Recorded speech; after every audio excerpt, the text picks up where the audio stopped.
Avec 10 000 entreprises, l'artisanat représente un tiers du secteur privé en Vendée. Les jeunes n'hésitent pas à créer ou reprendre une entreprise pour faire vivre leur savoir-faire, à l'image de Maxime Manceau, tonnelier à la Flosselière. Pour être tonnelier, il faut quand même avoir une formation de tonnelier, c'est quand même déjà primordial. Il faut quand même beaucoup connaître le bois, parce que le choix du bois en tonnellerie, c'est, je pense, plus délicat qu'en ébénisterie. Parce que je suis quand même ébéniste à l'origine. L'arrivée sur le marché des cuves en inox a ébranlé le métier. Face à la crise, Maxime Manceau a diversifié sa production.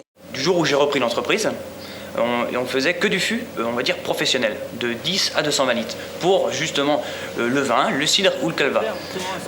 On s'est bien rendu compte que la tonnellerie s'effritait un petit peu, donc on a justement lancé cette autre partie, ce qu'on appelle la tonnellerie d'art.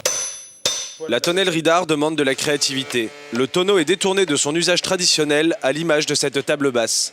Un des premiers tonneaux que je faisais à la main, et d'un côté, en fait, il était tout à fait étanche, mais il était plus bombé d'un côté que de l'autre. C'était le premier tonneau que j'ai fait à la main. Et au lieu de le jeter, j'ai dit peut-être qu'on pourrait en faire une table. Barriques, vinaigriers, chopes, tonnelés aux formes variées, Maxime Manceau n'a pas hésité à innover. L'avantage, c'est qu'il n'y a pas beaucoup de concurrence. Donc on est sans cesse en train de se diversifier. On fait aussi du meuble, toujours à base de barriques.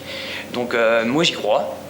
Pour moi c'est un métier d'avenir. L'avenir, avec son alliage d'art et de savoir-faire, celui de Maxime Manceau, est plein de promesses.